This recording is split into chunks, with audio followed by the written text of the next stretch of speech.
You know those things you absolutely need to feel, well, on your game. Definitely. But most of us, I think good sleep and staying hydrated are right up there. Absolutely essential, yeah. But what if these two seemingly separate things are actually connected in a way you might not expect? Ah, that's where it gets interesting. Today, we're diving deep into a really fascinating study that suggests exactly that. Yeah, Skimping on sleep, it could leave you dehydrated. that's right. And maybe regardless of how much water you think you're drinking. Whoa. This research looked specifically at the relationship between how long adults usually sleep and their hydration levels. Okay.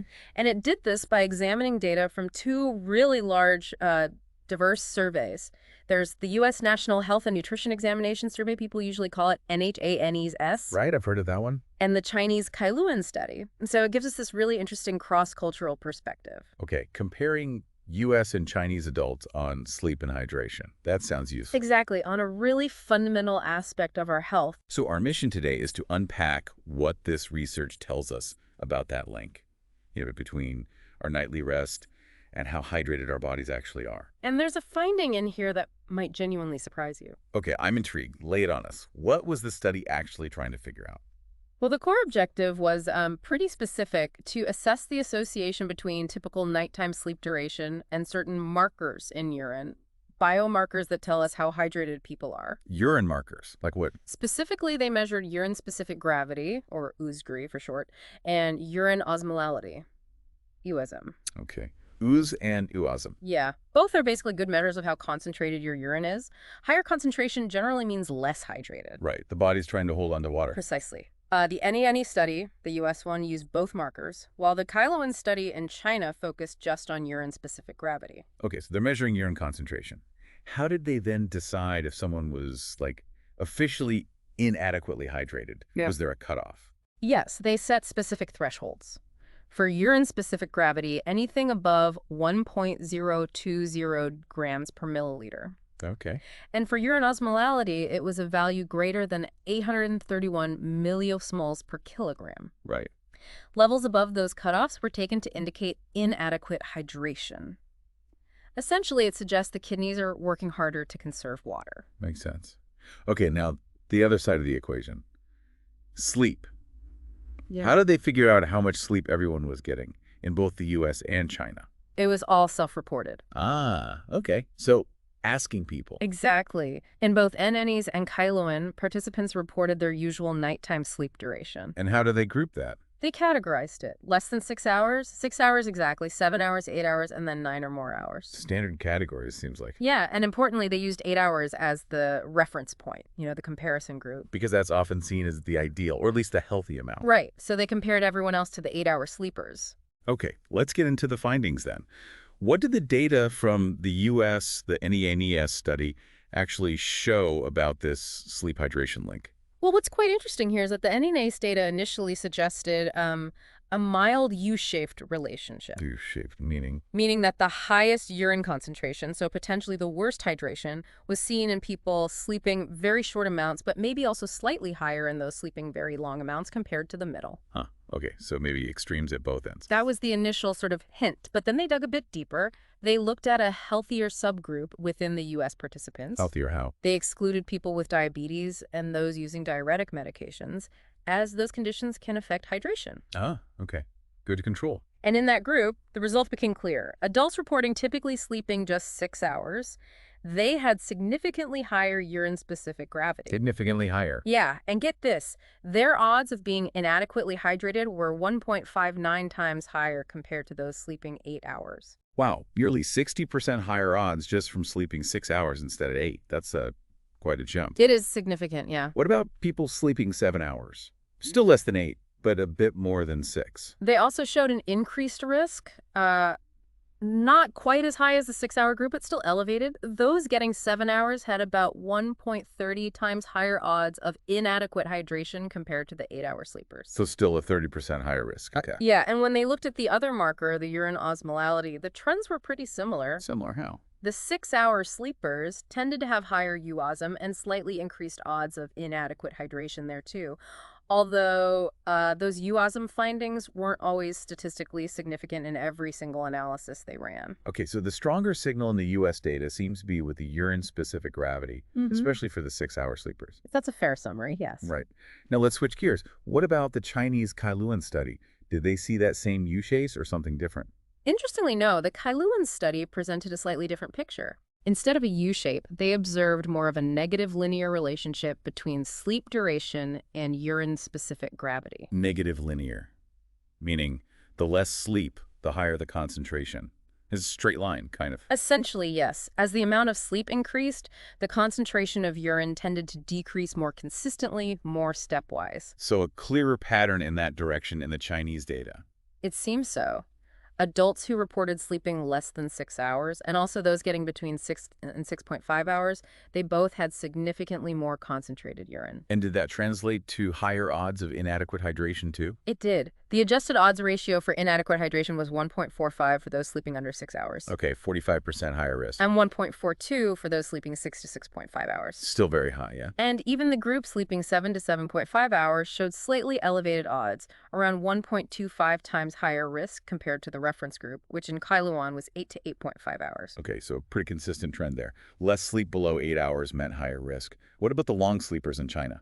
9 or more hours? Yeah, the results for the long sleepers in the Kailuan data were a bit mixed. They didn't show that same clear negative association with hydration that was seen for the short sleepers. It wasn't as straightforward. Okay. So putting it together, comparing the U.S. and Chinese findings, what are the main similarities and differences? Well, the cross-cultural comparison is really valuable here. I think what really stands out is that the increased risk, those higher odds of inadequate hydration for people getting 6 and 7 hours of sleep compared to 8, that was pretty similar in both samples. Okay, so that 6 to 7 hour range seems consistently linked to worse hydration in both cultures. It does suggest a potentially widespread link there. The main difference seemed to be at the extremes of sleep duration. The very short and very long sleepers. Exactly. The Kailuan study showed perhaps a more gradual stepwise reduction in dehydration risk as sleep increased from the shortest durations upwards. The U.S. data had that initial hint of a U-shape. Fascinating. Okay, this is where I really want to know why. What could possibly be going on in the body? What's the physiological mechanism linking sleep, especially short sleep, to hydration? Right. The study dives into potential biological mechanisms, and a key player seems to be a hormone called vasopressin. Vasopressin, I've heard of it. Isn't that involved in water balance? Exactly.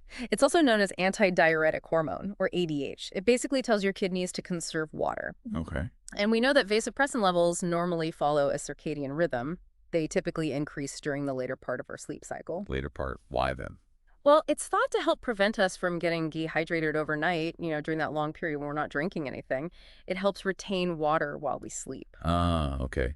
So the theory is, if you cut your sleep short, especially missing those later hours, You might be disrupting that crucial late-night surge in vasopressin release. and that messes with your body's ability to hold on to water properly.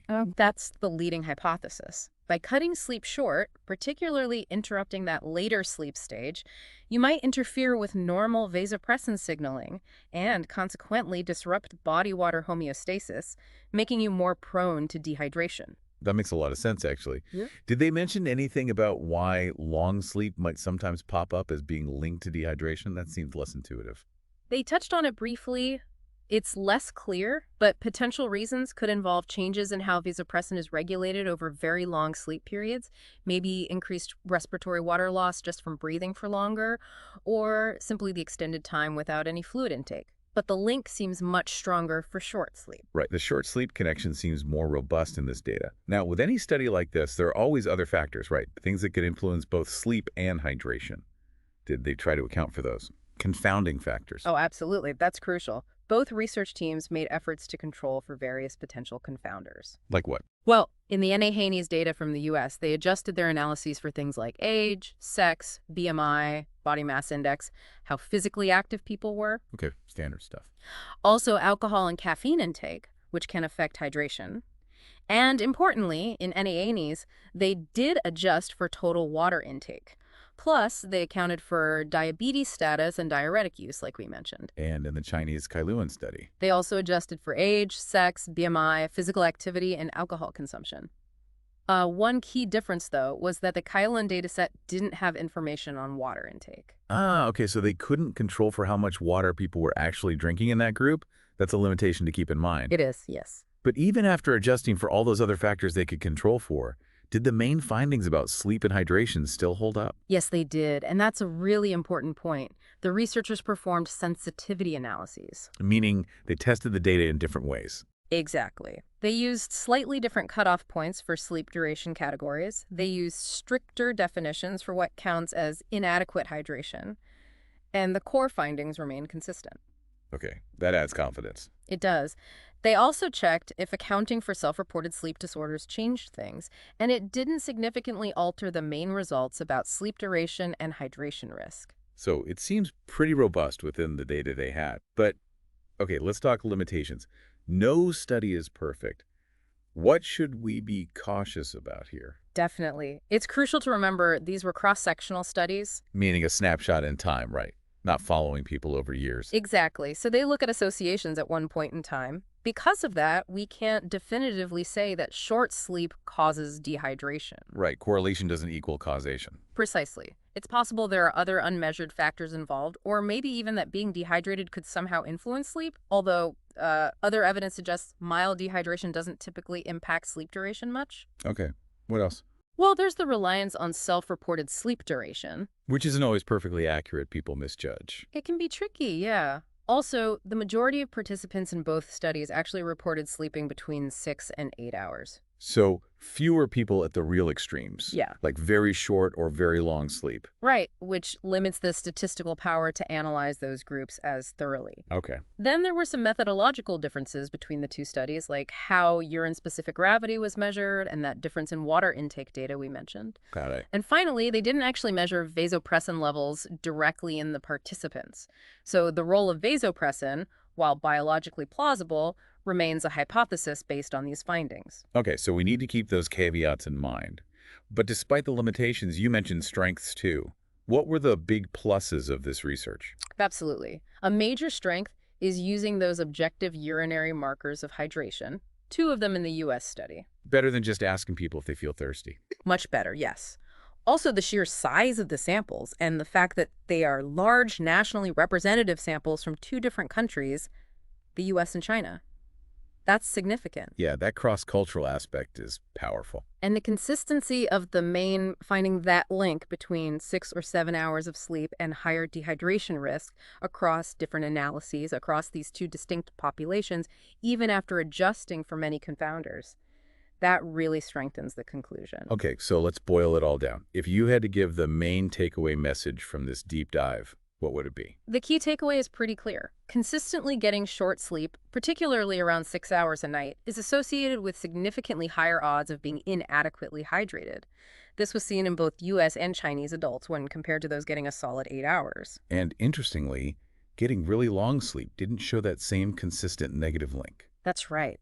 The evidence was much weaker or mixed for long sleep's association with dehydration in these studies. So for you, the listener, tuning in to get informed quickly, but also thoroughly, this research adds, well, a really compelling new layer to why getting enough sleep matters. Exactly. It's not just about feeling rested or mentally sharp. It seems to have a direct line to something as basic and crucial as your body's hydration status. Precisely. And this brings up a really interesting thought, maybe something provocative for you to consider. Go on. How might making sleep a real priority, not just an afterthought, contribute not only to feeling more energized, but also to supporting these fundamental bodily functions, like staying properly hydrated? Could optimizing sleep be a simple, maybe often overlooked way to help maintain your overall well-being, including your hydration? That's a fantastic point. A different angle on self-care almost.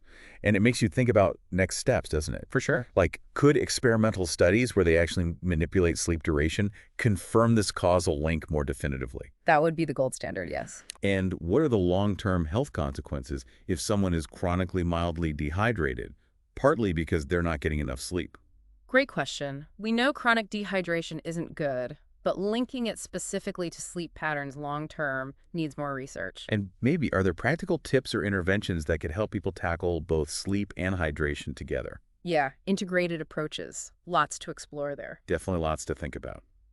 Well, thanks for taking this deep dive with us today. Really fascinating connection.